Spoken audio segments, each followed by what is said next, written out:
இரக்கமுள்ள தகப்பனே, ஏசப்பா இந்த சிறு கூட்டமாக ஆண்டவரே உம்முடைய வார்த்தையை கேட்க நாங்க வந்திருக்கிறோம் ஆண்டவரே. அடியனை மறைத்து நீங்க வெளிப்படுங்க. மீட்பர் இயேசு கிறிஸ்துவின் வேண்டிக் நல்ல பிதாவே, ஆமென். இன்னைக்கு கூட நம்ம எல்லாருமே ஆண்டவராகிய இயேசு கிறிஸ்துவ சிலுவையில அறைந்ததுக்கு அப்புறம், அதாவது அவர் கூறிய அந்த கடைசி 7 வார்த்தைகளை கேட்டதற்கு அப்புறம் ஆண்டவர் கடைசியா சொன்ன வார்த்தை, பிதாவே என் ஆவியை உம்முடைய கைகள்ல ஒப்பு கொடுக்குறேன் அப்படின்னு சொல்லிட்டு ஒப்பு கொடுத்துட்டாரு. அப்ப ஆண்டவருடைய மரணம் நடந்துருச்சு. அப்ப அதுக்கப்புறம் அவருடைய சரீரத்துல என்னென்ன விஷயங்கள் நடந்தது, ஆண்டவர் என்ன ஆனாரு அப்படிங்கிற விஷயங்களை பத்தி எல்லாம் தான் நம்ம இன்னைக்கு பார்க்க போறோம். முதல்ல சாதாரணமா ஒரு மனுஷன் இருக்கிறான் அப்படின்னா அவனுடைய நம்மளுக்கு ஆவி, ஆத்மா, சரீரம் அப்படின்னு 3 விஷயங்கள் இருக்கும். அதே போலதான் ஆண்டவர் நம்மளே போல நம்ம ஒரு சரீரத்துல நமக்கு ரத்தம் வந்துச்சுன்னா எப்படி வலிக்குமோ அதே போல அவருக்கும் வலி உண்டாகிற மாதிரி ஒரு மனுஷனாதான் இயேசு கிறிஸ்துவ பூமிக்கு அனுப்புனார். அப்ப அவருக்கும் ஆவி, ஆத்மா, சரீரம் அப்படின்னு சொல்லிட்டு 3 விஷயங்கள் இருந்துச்சு. அப்போ ஆண்டவருடைய சிலுவை பாடுகளுக்கு அப்புறம் அவருடைய சரீரமானது ஃபர்ஸ்ட் என்ன ஆகுச்சு அப்படின்னு சொல்லி பார்த்தோம் அப்படின்னா, லூக்கா எழுதின சுவிசேஷம் 23வது அதிகாரம் 52, 53வது வசனங்களை வாசிப்போம். லூக்கா 23:52. அதை இறக்கி மெல்லிய துப்பட்டிகளை சுற்றி கண்மலையில் வெட்டப்பட்டதுமாய் ஒரு காலம் ஒருவனும் வைக்கப்படாததுமாய் இருந்த ஒரு கல்லறையை வைத்தான். அப்போ ஆண்டவருடைய சரீரத்தை எங்க வச்சிருந்தாங்க? ஒரு கல்லறையில வச்சாங்க. அப்போ கல்லறை அப்படின்னா நம்ம ஊர்ல எல்லாம் எப்படின்னா ஒரு குழி தோண்டி அதுக்குள்ள கல்லறையில மூடி வைக்கிறாங்க அப்படின்னு சொல்றோம். அப்ப ஆண்டவர் எதுக்காக அப்படி ஒரு குகையில இருக்கிற கல்லறையில வச்சாங்க? முதல்ல ஏன் அந்த கல்லறை அப்படின்னு அதை நம்ம சொல்றோம்? நம்ம ஊர்ல வேற மாதிரி இருக்கு, அங்க வேற மாதிரி இருக்கே அப்படின்னு நம்ம யோசிச்சோம் அப்படின்னா, ஒரு பெரிய கல்லை கொண்டு புரட்டி வைக்கிறாங்க. நம்ம ஊர்லயுமே ஒருத்தர் இறந்துட்டாங்க அப்படின்னா அதுக்கு மேல ஒரு இதை வச்சு நம்ம மூடி வைக்கிறோம். ஒரு கல்லை போல இப்ப நம்ம மரத்தினால செஞ்சதை வச்சு மூடி வைக்கிறோம். சோ அதே போல ஒரு கல்லை வைத்து மூடினதாலதான் அதை கல்லறை அப்படின்னு சொல்றோம். ஆண்டவராகிய இயேசு கிறிஸ்துவ அவருடைய சரீரத்தை என்ன பண்றாங்க? ஒரு கல்லறைக்குள்ள மூடி வைக்கிறாங்க. அடுத்தது ஆண்டவருடைய ஆத்துமா. அந்த ஆத்துமா எங்க இருக்குது அப்படிங்கறத நம்ம தெரிஞ்சுக்கிறோம். லூக்கா 23வது அதிகாரம் 43வது வசனத்தை பார்த்தோம் அப்படின்னா, அவனை நோக்கி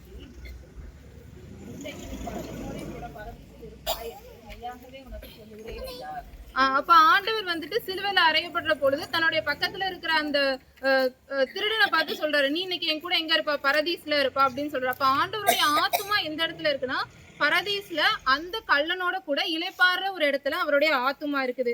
அப்போ அவருடைய ஆவி எந்த இடத்துல இருக்குது அப்படின்னா 1 பேதுரு 3வது அதிகாரம் 18ஆம் வசனத்தின் பின்பாகம் மற்றும் 19வது வசனம். 1 பேதுரு 3ஆம் அதிகாரம் 18ஆம் வசனத்தின் பின்பாகம் மற்றும் 19வது கொலையுண்டு ஆவியிலே உயிர்ப்பிக்கப்பட்டார். அந்த ஆவியிலே அவர் போய் காவலில் உள்ள ஆவிகளுக்கு பிரசங்கித்தார். அப்ப ஆண்டவருடைய ஆவி எங்க போகுது? காவலில் இடப்பட்ட ஆவிகளுக்கு பிரசங்கம் பண்றதுக்காக அவர் போறாரு. அப்போ ஒருத்தவங்க அவன் அந்த இடத்துல போய் பிரசங்கம் பண்றாரு அப்படின்னா என்ன அர்த்தம்? நான் எல்லாம் நீங்க எல்லாம் மனம் திரும்புங்க, ஆண்டவர் வர போறாரு அப்படிங்கறதுக்காக அவர் அந்த இடத்துல இருக்கிறாரு இல்ல. நம்ம ஜீவனோட இருக்கிற அந்த இடத்துல போலதான் ஆண்டவர் நமக்கு என்ன தராருன்னா ஒரு வாய்ப்பு தராரு. நீ இந்த தடவை மனம் திரும்பு, நான் உனக்கு ஒரு வாய்ப்பு தரேன் அப்படின்ட்டு இந்த வருஷமும் இருக்கட்டும், இந்த வருடமும் இருக்கட்டும் அப்படின்னு சொல்லிட்டு நமக்கு வருடங்களை கூட்டி கொடுக்குறாரு. ஆனா அப்ப ஏன் ஆண்டவர் அந்த ஆவிகளுக்கு பிரசங்கம் பண்றாரு அப்படின்னா, மரணமே உன் கூர் எங்கே, பாதாளமே உன் ஜெயம் எங்கே அப்படிங்கிறது போல நான் மரணத்தை வென்று எடுத்தேன் அப்படிங்கிறதுக்காக தான் ஆண்டவர் தன்னுடைய ஆவியினால அந்த ஆவிகள் இருக்க அந்த பாதாளத்துக்கு போய் நான் ஜெயித்தேன், மரணத்தை வென்றெடுத்தேன், என்னுடைய மக்களுக்காக நான் உயிரை கொடுத்தேன் அப்படின்னு சொல்லிட்டு அவர் அந்த இடத்துக்கு போறாரு. இது எல்லாமே ஆண்டவர் தன்னை சார்ந்ததா அவரை சார்ந்ததா இருந்துச்சு. சோ இது அவரை சார்ந்ததா இருக்கிறப்ப அவர் சுற்றி உள்ள இந்த இயற்கை சூழ்நிலைகள் என்ன சொல்லுது அப்படின்னு நம்ம பாக்குறது முக்கியம்.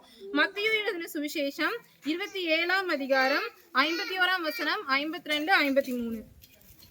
மத்தேயு 27, 51, 52, 53. தேவாலயத்தின் திரைச்சீலை மேல் தொடங்கி கீழ் வரைக்கும் 2ஆக கிழிந்தது. பூமியும் அதிர்ந்தது, கண்மலைகளும் பிளந்தது, கல்லறைகளும் திறந்தது. நித்திரை அடைந்திருந்த அநேக பசுத்தவான்களுடைய சரீரங்களும் எழுந்திருந்தது. அவர் உயிர்த்தெழுந்த பின்பு இவர்கள் கல்லறைகளை விட்டு புறப்பட்டு பரிசுத்த நகரத்தில் பிரவேசித்து அநேகருக்கு காணப்பட்டார்கள். அப்ப பாக்குறோம் அப்படின்னா முதல்ல என்ன சொல்லியிருக்குது? ஒரு ஆலயத்தின் திரைச்சீலை 2ஆக கிழியப்படுது அப்படின்னு பாக்குறோம். ஏன் அந்த ஆலயத்தின் திரைச்சீலை ரெண்டா கிழியப்படுது? முன்னாடி காலங்கள்ல மகா பரிசுத்த ஸ்தலத்துக்குள்ள அந்த ஆசாரியன், பரிசுத்த ஆசாரியனை தவிர வேற யாராலையும் போக முடியாது. நம்ம ஒரு விஷயம் சொல்லணும் அப்படின்னா டைரக்டா ஆண்டவர்கிட்ட பேச முடியாது. அந்த ஆசாரியர் மூலமா தான் நம்ம பேசணும். அப்போ இப்படி ஒரு நமக்கும் ஆண்டவருக்கும் நடுவுல ஒரு மிகப்பெரிய ஒரு தடை இருந்துச்சு. அது இரண்டுமே அந்த தடையை வந்துட்டு ஆண்டவர் தன்னுடைய சிலுவையினால அதை என்ன பண்ணிட்டாரு, இரண்டாக கிழிச்சு போட்டுட்டார் அப்படின்னு சொல்லி பாக்குறோம். அதுவும் இல்லாம அந்த திரைச்சீலை வந்துட்டு கீழே இருந்து மேல கிழிஞ்சிச்சு அப்படின்னா ஒருத்தவங்க வெட்டி விட்டாங்க, அதனால அது கிழிஞ்சிருச்சு அப்படின்னு சொல்லலாம். ஆனா அந்த திரைச்சீலை எப்படி கிழியப்பட்டிருந்துச்சு? மேலிருந்து கீழாக கிழியப்பட்டிருந்துச்சு. அப்ப ஆண்டவருடைய மிகப்பெரிய வல்லமை அந்த இடத்துல செயல்பட்டதை பாக்குறோம். அடுத்தது அதுல என்ன கொடுத்திருக்காங்க அப்படின்னா, பூமி அதிர்ந்தது அப்படின்னு கொடுத்திருக்காங்க. அதாவது பூமி அது வரைக்கும் இந்த அளவுக்கு அதிர்ந்திருக்குமா அப்படிங்கிறது நமக்கு தெரியாது. ஆண்டவர் சிலுவையில அறையப்பட்ட பொழுது பூமி அதிர்ந்தது அப்படின்னு சொல்லி பாக்குறோம். ஏன் பூமி அதிரணும்? அது நம்ம யோசிச்சோமா? ஆண்டவர் சிலுவையில அறையப்பட்டிருக்கிறாரு. இது ஆண்டவர் அவருக்கு பிதாவானவர் அவருக்கு கொடுத்த ஒரு வார்த்தை. அவர் அதை செஞ்சாரு, முடிச்சாரு. இதுக்கு பூமியா அதிரணும் அப்படின்னு நம்ம பார்த்தோம் அப்படின்னா, பூமியானது எப்படி நினைக்கும் அப்படின்னா, மனுஷங்களாகிய உங்களை தான் ஆண்டவர் ரொம்ப விருப்பமா தன்னுடைய சாயல்ல உருவாக்குனாரு. ஆனா நீங்களே அந்த இயேசு கிறிஸ்துவை என்ன பண்ணிட்டீங்க? உங்களுடைய பாவங்களுக்காக அவர் சிலுவையில மரித்தார் அப்படிங்கிறதுக்காக நம்மள கேள்வி கேட்கிற விதமா தான் அந்த பூமி என்ன பண்ணிருக்கு, அதிர்ந்திருக்கிறது. அந்த பர்வதங்கள் எல்லாமே என்னவா இருக்கு, பிளவுண்டாயிருக்கு. அதுக்கப்புறம் மூணாவது ஆண்டவர் மரணம் அடையிற பொழுது என்ன நடந்துச்சு இந்த பூமியில அப்படின்னா, கல்லறைகள், பரிசுத்தவான்கள் இருந்த கல்லறைகள்ல இருந்து அவர்களாம் உயிர்ப்பிக்கப்படுறாங்க. அவங்க அந்த நகரத்துக்குள்ள இருக்கிறாங்க அப்படிங்கறத பாக்குறோம். அப்ப ஆண்டவர் வர்ற பொழுது நம்மளை தவிர, அதாவது பூமியில உயிரோடு இருக்கிறவங்களை தவிர மத்த எல்லாருமே ஆண்டவர் சிலுவையில அறையப்படும் பொழுது ஒரு மாற்றங்கள் அவர்களுக்குள்ள நடக்கப்படுது. சோ இது எல்லாமே ஆண்டவர் தன்னுடைய முதல் வருகையில பாலனாக சிலுவையில அறையப்பட்டு அவர் மரித்த பிறகு நடக்கிறது.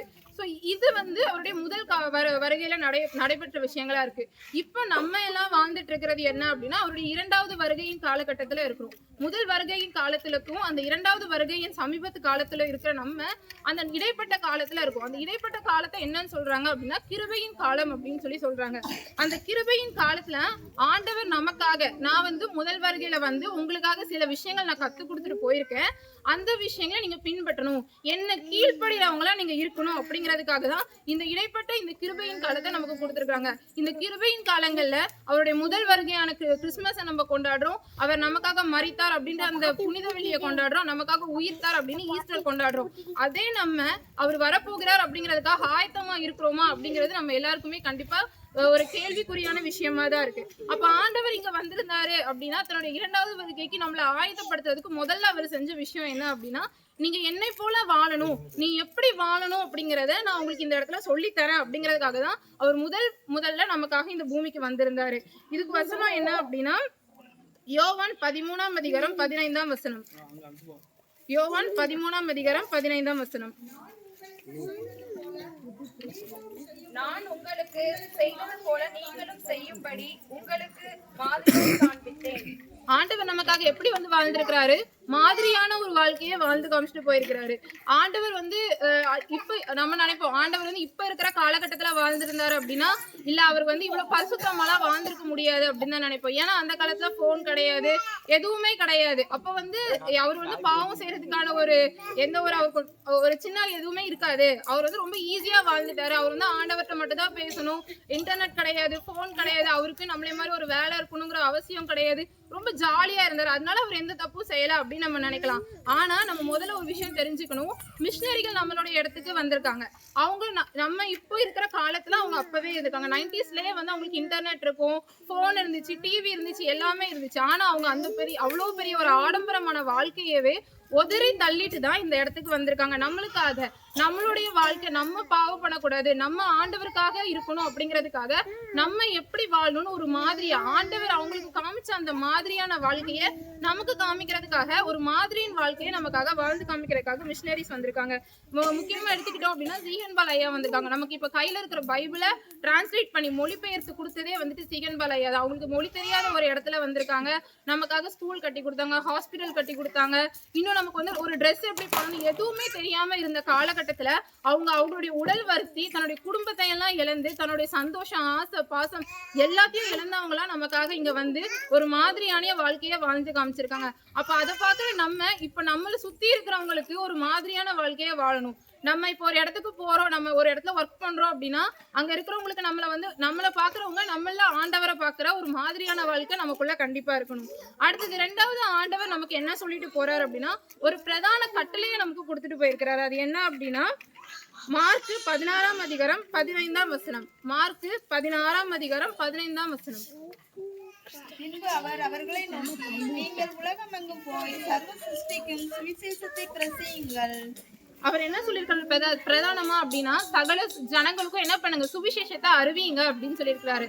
அப்போ நம்ம என்ன பண்ணணும், மத்தவங்களுக்கு ஆண்டவரை பத்தி அறிவிக்கிறவர்களா இருக்கணும். நம்ம எந்த அளவுக்கு அறிவிக்கிறோம் அப்படின்னு நமக்கு தான் தெரியும். நம்ம ஒரு இடத்துல இருக்கிறோம் அப்படின்னா அந்த இடத்துல போய் நம்ம ஆண்டவரை பத்தி சொல்லணும் அப்படின்னா அவங்க நம்மள என்ன நினைப்பாங்க, இவங்க கிறிஸ்டியன், அப்ப எப்ப பார்த்தாலும் ஆண்டவரை பத்தி தான் பேசுவாங்க, இவங்க எல்லாம் பேசுறதே வேஸ்ட், பைபிள்னு தான் சொல்லுவாங்க. அந்த மாதிரிதான் எல்லாரும் நம்மள நினைச்சிட்டு இருப்பாங்க.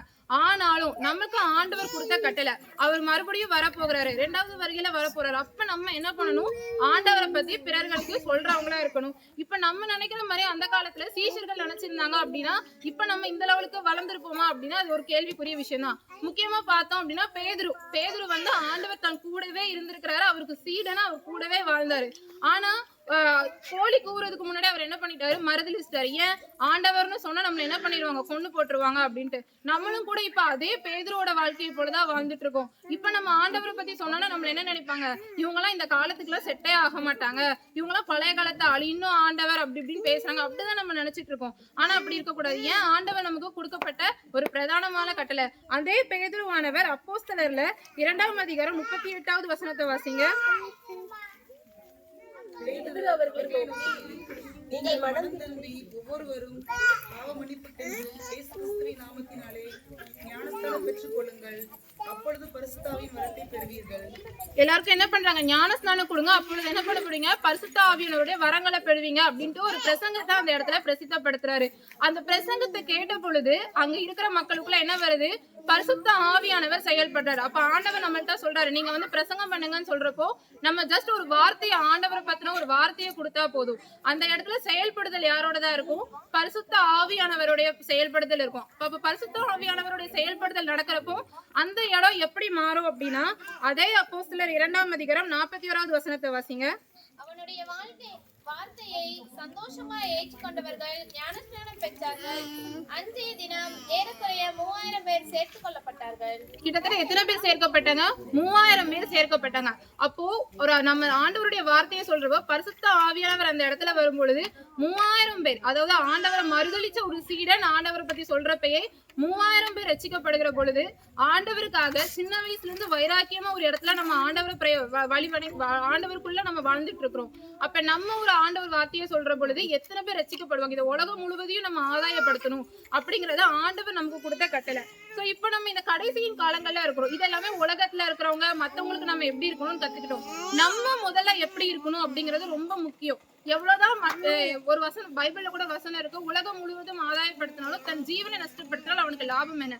நம்ம ஜீவனை நம்ம பாதுகாத்துக் கொள்றதுக்கு முதல்ல செய்ய வேண்டிய விஷயம் என்ன அப்படின்னா கலாத்தியர் 5ஆம் அதிகாரம் 19, 20, 21வது வசனம். மாம்சத்தின் கிரியைகள் வெளியரங்கமா இருக்கின்றன. அவையாவன விபச்சாரம், வேசித்தனம், அசுத்தம், காமவிகாரம், விக்கிராராதனை, பிலிசூனியம், பகைகள், விரோதங்கள், வைராக்கியங்கள், கோபங்கள், சண்டைகள், பிரிவினைகள், மார்க்கபேதங்கள், பொறாமைகள், கொலைகள், வெறிகள், களியாட்டுகள் முதலானவைகளே.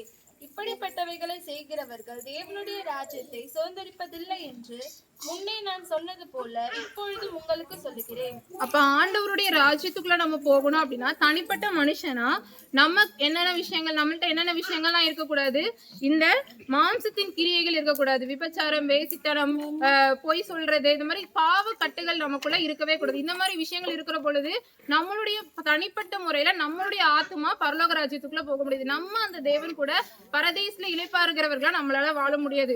அப்ப அதற்கு பதிலா நமக்குள்ள என்னென்ன மாதிரி விஷயங்கள் இருக்கணும் அப்படிங்கறத அதுக்கு பின்னாடி இருக்கிற வசனங்களை வாசிப்போம். ஆவியின் கனியோ அன்பு, சந்தோஷம், சமாதானம், நீடிய பொறுமை, தயவு, நற்குணம், விசுவாசம், சாந்தம், இச்சையடக்கம். இப்படிப்பட்டவைகளுக்கு இப்படிப்பட்டவைகளுக்கு விரோதமான பிரமாணம் ஒன்றும் இல்லை. அப்ப நமக்குள்ள என்னென்ன மாதிரியான விஷயங்கள் இருக்கணும்? ஆவியின் கனிகள் இருக்கணும். அன்பு, சந்தோஷம், சமாதானம், இதெல்லாம் நமக்குள்ள இருக்கணும். ஆண்டவர் நமக்குள்ள இருக்கிற பொழுது இந்த ஆவியின் கனிகள் நம்மள்ட்ட ஈஸியா இருக்கும். ஈஸியா நம்ம இதை வந்து ஹேண்டில் பண்ண முடியும். ஆண்டவர் இப்படிப்பட்டான விஷயங்கள் உங்ககிட்ட இருக்கிற பொழுது நீ ஈஸியா என்னுடைய பரலோக ராஜ்யத்துக்குள்ள வருவா அப்படின்னு சொல்லிட்டு நமக்காக சொல்றாரு. அவருடைய இரண்டாவது வருகையில அவரை எதிர்கொண்டு போறதற்கு நமக்குள்ள என்ன இருக்கணும்? ஆவியின் கனிகள் மட்டும் தான் இருக்கணும். இந்த மாம்சத்தின் விரோதங்கள் எல்லாத்தையும் நம்மளை விட்டு எடுத்து போடுறவங்களா நம்ம இருக்கணும். இதெல்லாம் பாக்குற பொழுது இப்ப நம்மள முதல்ல வந்து நம்மளை சுத்தி இருக்கிறவங்க நம்ம எல்லாருமே வந்துட்டு ஆண்டவருக்குள்ள வழி நடத்துறோம். இப்ப நம்மள சுத்தம் படுத்திக்கிறோம். இப்போ நம்ம எல்லாம் சுத்தமாயிட்டோம். ஆனா நம்ம குடும்பத்துல இருக்கிறவங்க சுத்தம் படுத்தல அப்படின்னா நமக்கு எந்த ஒரு பிரயோஜனமும் இல்லை. நம்ம பரலோகத்துல இருக்கோம், ஆனா நம்ம குடும்பத்துல உள்ளவங்க இல்லைன்னா ஆண்டவர் நம்மள என்ன நினைப்பாரு? நீங்க யோசிச்சு பாருங்க. இதுக்கு நம்ம ஆதாரமா பார்த்தோம் அப்படின்னா லோத்து எடுத்துக்கலாம். லோத்து வந்துட்டு தன்னுடைய அவன் பாக்குறான் சுத்தி இருக்கிற எல்லாருமே தப்பு செய்யறாங்க. அவன் மனசுல வந்து அது வலிக்குது. ஆனாலும் அவன் என்ன பண்ணல? மற்றவர்களுக்கு ஆண்டவரை பத்தி சொல்லல. 2 பேதுரு 2ஆம் அதிகாரம் 8வது வசனத்தை பார்த்தோம்னா தெரியும். 2 பேதுரு 2ஆம் அதிகாரம் 8ஆம் வசனம். நாள்தோறும் அவர்களுடைய அக்கிரம கிரியைகளை கண்டு கேட்டு நீதியுள்ள தன்னுடைய இருதயத்தில் வாதிக்கப்பட்ட நீதிமானாகிய லோத்தை அவர் ரட்சித்திருக்க. பாருங்க, அவனுடைய இருதயத்துல அவன் என்ன பண்ணா? வாதிக்கப்பட்டவனா இருந்தான். அவன் ரட்சிக்கப்பட்டிருக்கான், ஆனா சுற்றி இருக்கிறவங்க தப்பா இருக்காங்க அப்படின்னு சொல்லிட்டு அவன் இருதயத்துல வாதிக்கப்பட்டானே ஒழிய ஆண்டவரை பற்றி அவங்களுக்கு என்ன பண்ணவே இல்லை. போய் அவங்களுக்கு ஆண்டவரை பத்தி சொல்லி அவளுக்கு ரட்சிக்கவே இல்லை. அப்படி இருந்ததுனாலதான் லோத்துடைய குடும்பம் என்ன பண்ண? ஒரு அழிவான ஒரு மோசமான ஒரு சந்ததியா வரப்பட்டது. மோவாபியர், அம்மோனியர் ஆகிய மிகப்பெரிய சந்ததியா, அவங்களுடைய சந்ததி ஒரு அருவருக்கப்பட்ட தேவனால ஒதுக்கப்படப்பட்ட ஒரு சந்ததியா வந்து இப்போ அந்த சந்ததி பூமியில இருக்குதா அப்படின்னு கேட்டா முழுவதுமாக அந்த சந்ததி அழிக்கப்பட்ட ஒரு நிலைமையில இருக்குது. அப்போ நம்ம ஆண்டவரை பத்தி என்ன பண்ணணும்? நம்ம சொந்த குடும்பத்துக்கே சொல்லி அவங்களை ரட்சிக்கணும். நோவாவை எடுத்துக்கிட்டோம் அப்படின்னா தன்னுடைய 3 குமாரர்கள், 3 மருமகமார்கள், தன்னுடைய மனைவி, ஆக மொத்தம் 8 பேரை அவர் என்ன பண்ணாரு? ஆண்டவருக்குள்ள வழி நடத்தி அந்த பேழைக்குள்ள அழைத்து கொண்டு போனாரு. மட்டும் இல்லாம எல்லா ஜோடி ஜோடியான மிருகங்க ஜீவன்களை கொண்டு போறாரு. அப்போ நம்ம சுற்றி இருந்த இடத்துல அதே சோதம் குமாராக போல பாவங்கள் இருந்துச்சு நோவாக்கும். ஆனாலும் தன்னை மட்டும் இல்லாம தன்னுடைய குடும்பத்தை ரட்சித்தவனா இருந்தான். நம்மளும் அதே போல என்ன பண்ணணும்? நம்மளை மட்டும் இல்லாம நம்ம குடும்பத்தில் உள்ளவர்களுக்காக தினமும் ஜெபிக்கணும். ஆண்டவரா பற்றி நம்ம குடும்பத்தில் உள்ளவர்களுக்கு சொல்லி அவர்களையும் மனமாற வைக்கிறவங்களா இருக்கணும். இதெல்லாம் செய்யற பொழுது ஆண்டவருடைய சித்தத்தின்படி நம்மளுடைய வாழ்க்கை முக்கியமா எப்படி இருக்கணும்? இருக்கிறதா இருக்கணும். ஆண்டவருடைய சித்தம் ஒரு விஷயத்தையும் நம்ம செய்யறப்ப ஆண்டவருடைய சித்தத்தை கேட்கணும். இஸ்ரவேல் ஜனங்கள் வந்துட்டு அவங்க ஒரு விஷயங்கள் ஒரு இடத்துல போய் போர் பண்ணணும் அப்படின்னா ஆண்டவர்கிட்ட ஜெபம் பண்ணுவாங்க. ஆண்டவரே உங்களுடைய சித்தம் இருக்குதா? நான் இந்த இடத்துல போய் போர் பண்ணலாமான்னு கேட்கிறப்ப ஆண்டவர் என்னுடைய சித்தம் இல்லை அப்படின்னா என்ன பண்ணுவாங்க? அதே இடத்துல என்ன பண்ணிடுவாங்க? கூடாரம் போட்டு உட்கார்ந்துருவாங்க. ஆண்டவருடைய சித்தம் என்னைக்கு வருதோ அன்னைக்கு அவங்க போய் போராடி அவங்க அன்னைக்கு போய் ஜெயிப்பாங்க, போர் புரிஞ்சு ஜெயிப்பாங்க. அது மட்டும் இல்லாம தாவீது நம்ம பாக்குற பொழுது ஒரு நேரத்திலயும் ஆண்டவர்கிட்ட ஜெபம் பண்ணி தான் ஒரு விஷயங்களையும் பெறுவான். நம்மளும் ஆண்டவருடைய சித்தத்தை பெறணும். ஆண்டவருடைய சித்தத்துல இருக்கிறோம், ஆண்டவருக்குள்ள நம்ம இருக்கிறோம் அப்படின்னா ஒரு விஷயங்களும் என்ன பண்ணணும்? ஜெபம் பண்றவங்களா இருக்கணும். இப்ப நான் என்னுடைய வாழ்க்கையில எடுத்துக்கிட்டேன் அப்படின்னா எல்லா விஷயங்களையும் ஆண்டவர்கிட்ட ஜெபம் பண்ணி தான் கேட்பேன். அதாவது எப்படி சொல்றதுன்னா, நான் வந்து கிட்டத்தட்ட ஒரு 5-6 மாசம் வேலை இல்லாம அப்படிதான் இருக்கிற பொழுது வந்து என்ன ஏசப்பா, நான் வந்து காலேஜ் ஜாயின் பண்றப்பவும் சரி, நெக்ஸ்ட் என்ன படிக்கிறது எல்லாமே உங்ககிட்ட ப்ரேயர் பண்ணிட்டு இருந்தேன். ஆனா வந்து வேலை கிடைக்கிறோம் அப்படிங்கிறப்போ வந்து ஏன் எனக்கு கிடைக்கல? கிட்டத்தட்ட ஒரு 6 மாசம் ஆயிடுச்சு, ஏன் இன்னும் கிடைக்கல? அப்ப என்ன அர்த்தம் அப்படின்ட்டு ரொம்ப ஃபீல் பண்ணி வந்து நம்ம சர்ச்ல ப்ரேயர் பண்ணிட்டு இருந்தேன். அப்ப நான் மனசுல கடவுள்கிட்ட ஆண்டவர்கிட்ட ஜெபம் பண்ணது இதுதான், எனக்கு அடுத்த மாசம் வந்துட்டு கண்டிப்பா ஒரு ஜாப் வந்து கிடைச்சிடணும். அது கிடைக்கிற பொழுது கண்டிப்பா நான் ஒரு இடத்துல வந்து சாட்சி சொல்லுவேன் அப்படின்ட்டு நான் எனக்குள்ள ஒரு ப்ரேயர் பண்ணிட்டு நான் வந்து போயிட்டேன். ஸோ அதுக்கு அடுத்த மாசமே நான் ஒரு இன்டர்வியூ அட்டென்ட் பண்ற பொழுது செலக்ட் ஆகிட்டோம் அப்படின்னு சொல்லல, பட் எனக்குள்ள ஒரு திருப்தி, நம்ம கண்டிப்பா கிடைச்சிரும் அப்படின்னு சொல்லிட்டு நம்பிக்கையோட இருந்தேன். அதுக்கப்புறமும் கிட்டத்தட்ட ஒரு 2 மாசம் அந்த ஜாப்ல இருந்து எந்த ஒரு கால் எதுவுமே இல்லை. அப்ப இன்னும் பயம் வந்துருச்சு. நமக்குள்ள ஒரு தைரியம் இருக்கு, விசுவாசம் இருக்கு, நமக்கு கிடைச்சிரும் அப்படின்ட்டு. ஆனா 2 மாசம் ஆயிடுச்சு, என்ன ஆண்டவரே அப்படின்னு சொல்லிட்டு ப்ரேயர் பண்ணிட்டு இருக்கிறப்போ கரெக்டா 2 மாசத்துக்கு அப்புறம் திடீர்னு ஒரு நாள் எனக்கு ஒரு ஃபோன் வந்து நீங்க வந்து திங்கக்கிழமை வந்து ஜாயின் பண்ணுங்க அப்படின்னு சொன்னாங்க. எல்லாரும் ஆச்சரியப்படத்தக்க வியக்கத்தக்கதான ஒரு வழியில ஆண்டவர் நடத்துறாரு.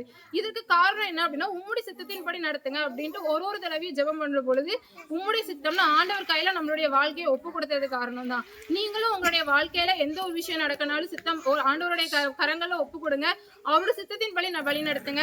நம்ம கடைசி காலத்துல வாழ்ந்துட்டு இருக்கோம். நம்மள மட்டும் இல்லாம நம்ம சுத்தி இருக்கிற குடும்பம், நம்மளுடைய சமுதாயம் எல்லாத்தையும் ஆண்டவருடைய வழியில அவங்களோட ரட்சித்து பரலோக ராஜ்யத்துக்குள்ள சேர்ப்போம். தேவன் தாமே இந்த வார்த்தைகளை ஆசீர்வதிப்பார்.